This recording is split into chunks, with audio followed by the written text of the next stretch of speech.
नमस्कार, मैं हूं विक्रम। आप देख रहे हैं रंगीलो झुंझुनू। और ये जो तस्वीर है आप मेरे चारों तरफ देख पा रहे होंगे, ये तस्वीर हमें हमारी औकात दिखाने का काम कर रही है।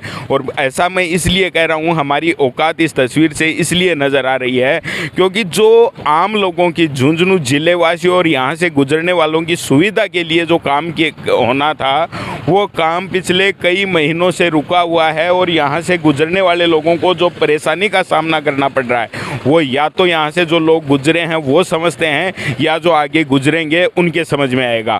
और ऐसी जो स्थिति है, इससे हमारी औकात इसलिए नज़र आ जाती है क्योंकि हम किसी चीज़ के खिलाफ बोलना ही नहीं चाहते। हमने एक तरीके से अपने दिमाग में ये बात बिठा ली है कि जैसे जो चल रहा है वैसे ही चलेगा, मेरे बोलने से क्या फ़र्क पड़ जाएगा। अफसोस ये होता है कि जो झुंझुनू का ये मेन हाईवे, पुलिस लाइन जो झुंझुनू की है, उस फाटक के ऊपर पिछले कई महीनों से ट्रैफिक से निजात दिलाने के लिए इस ओवरब्रिज के निर्माण का कार्य चल रहा था पिछले कई महीनों से।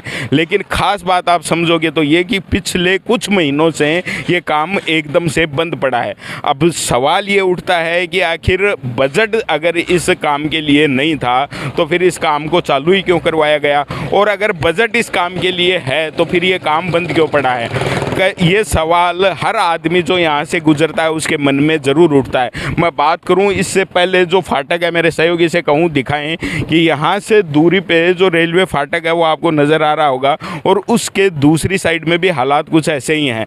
रोज़ घंटों घंटों तक यहाँ जाम की स्थिति रहती है, लेकिन जाम में से जो लोग गुजरते हैं वो भी ये हिम्मत नहीं करते कि वो बोलें।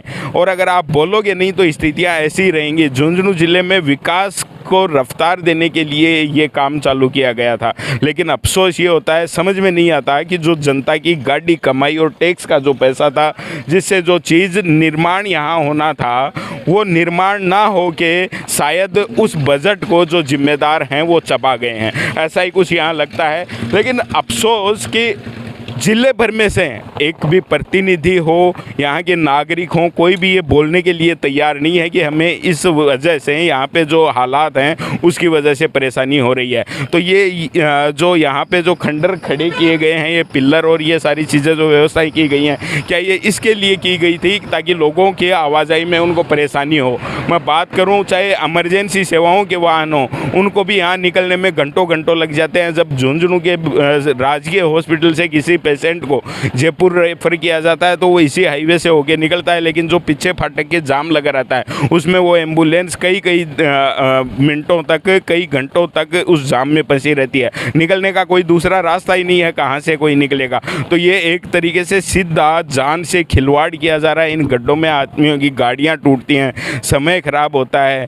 पैदल चलने वालों के लिए तो ये सबसे बड़ा मुश्किल का काम है, लेकिन फिर भी जिले भर के लोग हैं, कोई बोलने के लिए तैयार नहीं। जनप्रतिनिधि तो बोलेंगे ही क्योंकि उनकी तो जिम्मेदारी है, उनसे तो सवाल करने का काम हमारा है, लेकिन हम बोलते नहीं। खास करके मीडिया है वो कभी इस चीज़ को दिखाती ही नहीं।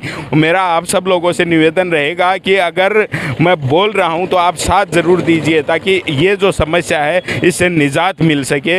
ये जो पिछले महीनों से, कई महीनों से ये जो काम बंद पड़ा है फिर से शुरू हो सके और जिले वासियों को इस ट्रैफिक से निजात मिले।